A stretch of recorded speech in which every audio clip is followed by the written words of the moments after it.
जो किसान है वो पीछे नहीं हट रहे हैं। और आप देखिए कि जो पुलिस बल है, जो पुलिस के अधिकारी हैं, वो बैरिकेडिंग के दूसरी तरफ खड़े हैं। उनके ऊपर जो टीन शेड है उसके ऊपर भी पुलिस कर्मियों ने, अर्धसैनिक बलों ने अपनी पोजीशन ले रखी है। अनाउंसमेंट क्या कर रहे हैं?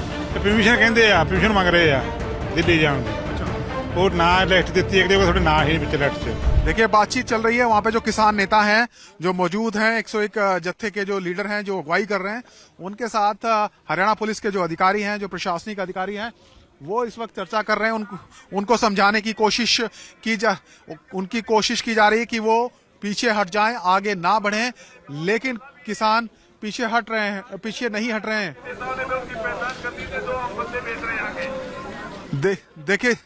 देखिए इस वक्त बातचीत चल रही है और हम दिखाने की कोशिश करेंगे। बातचीत होने जा रही है, क्या बातचीत हो रही है और क्या इसका हल निकलेगा, ये भी देखने वाली बात होगी। लेकिन हम बिल्कुल आपको नजदीक लेके चलते हैं और दिखाते हैं कि क्या स्थिति यहाँ पे बनी। हम आइडेंटिफाई करेंगे। आप हरियाणा में जाओ वापस, हरियाणा ये सरकार की जिम्मेदारी है। आप हरियाणा जाना चाहते हो तो आइडेंटिफाई कराओ। इस वक्त बातचीत लगातार चल रही है, किसान खड़े हैं और जो पुलिस है वो लगातार कह रही है कि आप पीछे जाएं, आपके पास अनुमति नहीं है। लेकिन किसान जो 101 किसान है वो अभी भी जमे हुए हैं। लगातार अनाउंसमेंट पीछे से हो रहा है, पोजीशन ले रखी है। पीछे से जो किसान है वो पीछे नहीं हट रहे हैं। और आप देखिए कि जो पुलिस बल है, जो पुलिस के अधिकारी हैं, वो बैरिकेडिंग के दूसरी तरफ खड़े हैं। उनके ऊपर जो टीन शेड है उसके ऊपर भी पुलिस कर्मियों ने, अर्धसैनिक बलों ने अपनी पोजीशन ले रखी है। पूरी स्थिति का आकलन किया जा रहा है। और पहले भी हमने देखा था कि काफी समझाने की कोशिश पिछली बार भी की गई थी। और लगातार पुलिस कह रही है कि दिल्ली पुलिस की अनुमति के बिना किसी भी कीमत पर किसानों को आगे नहीं जाने दिया जा सकता, ऐसे उनके पास आदेश हैं। और अगर दिल्ली पुलिस की परमिशन नहीं होगी तो जाने नहीं दिया जाएगा। आज फिर से वही बात यहां पर दोहराई जा रही है। लगातार बहसबाजी हो रही है। किसान और जो पुलिस अधिकारी हैं, जो सिविल एडमिनिस्ट्रेशन है अंबाला डिस्ट्रिक्ट का, हरियाणा सरकार की तरफ से जो अधिकारी मौके पर हैं, वो किसानों से बात कर रहे हैं। माइक के जरिए अनाउंसमेंट हो रहा है, उन्हें बताया जा रहा है कि क्या स्थिति यहाँ पर है। तो आप देखिए ये स्थिति है यहाँ पर। हम आपको दिखा दें तस्वीरें।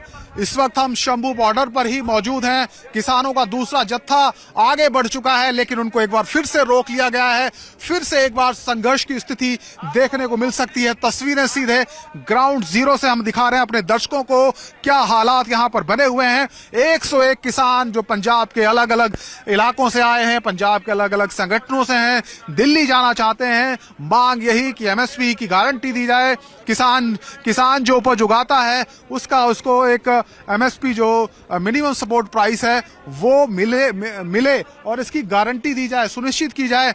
और इसी मांग को लेकर वो 13 फरवरी 2023 से यहाँ पर बैठे हुए हैं।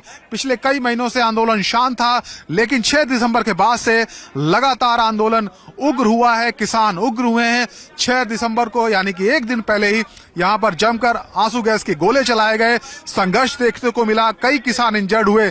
उसके बाद एक दिन का समय दिया किसानों ने और कहा कि हम चाहते हैं कि टकराव ना हो, बातचीत हो, केंद्र सरकार हल निकाले, मांगों पर वार्ता करे। लेकिन अभी तक कोई इनिशिएटिव नहीं लिया गया केंद्र सरकार की तरफ से।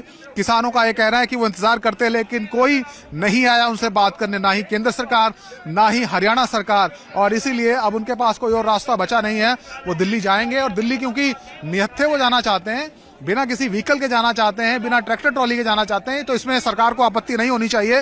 हरियाणा सरकार ने भी, केंद्र सरकार ने भी यही कहा था कि अगर ट्रैक्टर ट्रॉली के बिना किसान जाएं तो उन्हें आपत्ति नहीं होगी। और इसीलिए अब वो आगे बढ़ना चाहते हैं। लेकिन हरियाणा पुलिस का यह कहना है क्योंकि दिल्ली जाने की अनुमति नहीं है, दिल्ली सरकार से, दिल्ली पुलिस से अनुमति नहीं है किसानों के पास, इसलिए वो आगे नहीं बढ़ने देंगे किसानों को। और अनिल विज को हम सुन रहे थे, उनका भी यही कहना है कि ये जो दरअसल किसान हैं, अगर दिल्ली पुलिस से अनुमति होगी तो ही जाने देंगे, अगर दिल्ली जाने की अनुमति नहीं देंगे और हरियाणा में अगर किसान घुस गए तो ये भी संभावना है कि हरियाणा में ही कहीं ये डेरा जमा ले किसान और हरियाणा में जम जाए।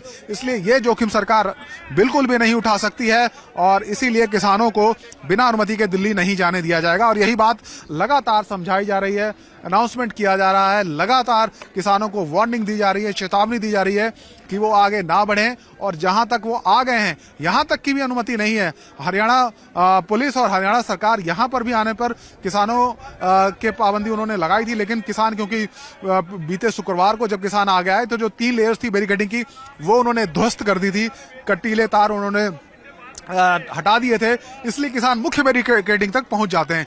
ये बैरिकेडिंग पिछले साल ही यहां पर बनाई गई थी, कंक्रीट की मजबूत दीवार है जिसके बीच में लोहे के बड़े बड़े सरिये हैं, उनके ऊपर लोहे की जालियां लगा दी गई हैं। ये जालियां इसलिए लगाई गई हैं कि पिछली बार की तरह अगर कहीं पथराव की स्थिति होती है तो उसमें ज्यादा चोटें पुलिसकर्मियों को, जो सुरक्षाकर्मी यहां पर तैनात हैं, उनको ना आए, उसके लिहाज से लगाई गई थी। और क्योंकि कई पिछले चाहे सर्दी हो, बरसात हो, गर्मी हो, हर मौसम में पुलिसकर्मी भी यहाँ जमे हैं, तो उन्होंने भी अपने बैठने के लिए यहाँ पक्का शेड बनाया था।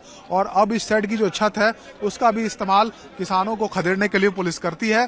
इसके ऊपर ही जो पैरामिलिट्री फोर्स है, जो पुलिस के जवान हैं, वो पोजीशन लेकर बैठे हुए हैं और यहीं से आदेश मिलने पर टियर गैस शेल फायर किए जाते हैं, जिससे किसान बड़ी संख्या में चोटिल भी हुए हैं। लेकिन आप देखिए कि फिर से एक बार जत्था लेकर किसान आगे बढ़े हैं। किसानों का कहना है कि 101 किसान है, 101 से एक भी किसान ज्यादा नहीं होगा, कम नहीं होगा, चाहे भले ही कितना नुकसान हो जाए, और ज्यादा जो किसान है वो नहीं आएंगे। दूसरा या तीसरा जो जत्था है अगले दिन ही जाएगा। और वो ये दिखाना चाहते हैं कि दरअसल सरकार सिर्फ गुमराह कर रही है। उनका आरोप है कि सरकार गुमराह कर रही है, ये कहकर कि बॉर्डर हमने बंद नहीं किया और किसानों को हम जाने से नहीं रोकते हैं या पैदल किसी को आगे बढ़ने से नहीं रोकते हैं।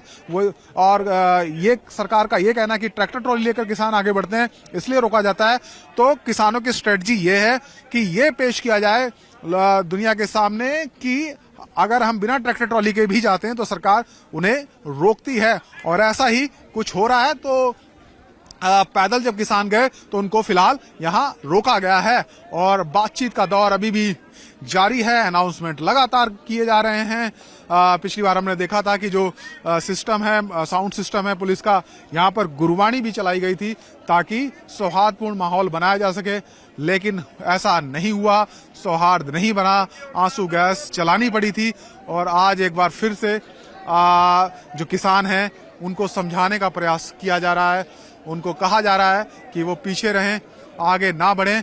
और यहाँ क्योंकि बहुत ज्यादा टीयर गैस सेल चलाई गई थी, उसका असर देखिए आप 2 दिन बाद भी नजर आ रहा है। जब हम यहाँ पर खड़े हैं तो आंखों में उसका असर, उसका इम्पैक्ट जो है वो महसूस किया जा सकता है। और किसान आप देखिए जो पुलिसकर्मी खड़े हैं किस तरीके से उन्होंने, हम अंदर की तस्वीरें थोड़ा दिखाना चाहेंगे। विजय नितिन को कहूंगा कि वो दिखाएं अंदर किस तरीके से पुलिस की तैयारी किस तरीके की है। जो पुलिस और पैरामिलिट्री फोर्स के जो जवान हैं, देखिए हर जवान के पास मास्क है, हेलमेट उन्होंने लगाया हुआ है, भले ही वो लोहे की जाली के पीछे खड़े हो, लेकिन पूरी जो तैयारी है पुलिस की वो यहाँ पर दिखाई देती है। और पिछली बार भी इसी तरीके से किसान खड़े थे, लगातार बातचीत हो रही थी, लेकिन अचानक ही जो बल प्रयोग है, टीयर गैस सेल है, वो चलाई गई, जिसके बाद एक तरीके से भगदड़ मची और किसानों को पीछे लौटने पर मजबूर होना पड़ा। बहुत सारे किसान हैं, इनसे भी बात करेंगे। बाबा जी क्या हुआ, अब क्या कह रही है पुलिस? पुलिस अगे जान नहीं रही थी, क्या मांग रही है कि परमिशन चाहिए थोड़ी। अनाउंसमेंट क्या कर रहे हैं? परमिशन कहते हैं, परमिशन मांग रहे हैं दिल्ली जाने की। अच्छा, और ना लिस्ट दी एक थोड़े ना ही नहीं लिस्ट च। आधार कार्ड क्यों मांग रहे हैं? आधार कार्ड हुई कोई ना चक्कर बहाना मारते भी जान नहीं देना, रौला अच्छा हाँ गल है। ठीक है। तो वही बात है कि किसान कह रहे हैं कि दिल्ली जाने की अनुमति मांगी जा रही है, दिल्ली जाने की अनुमति पूछी जा रही है और अगर अनुमति होगी तभी आगे जाने दिया जाएगा।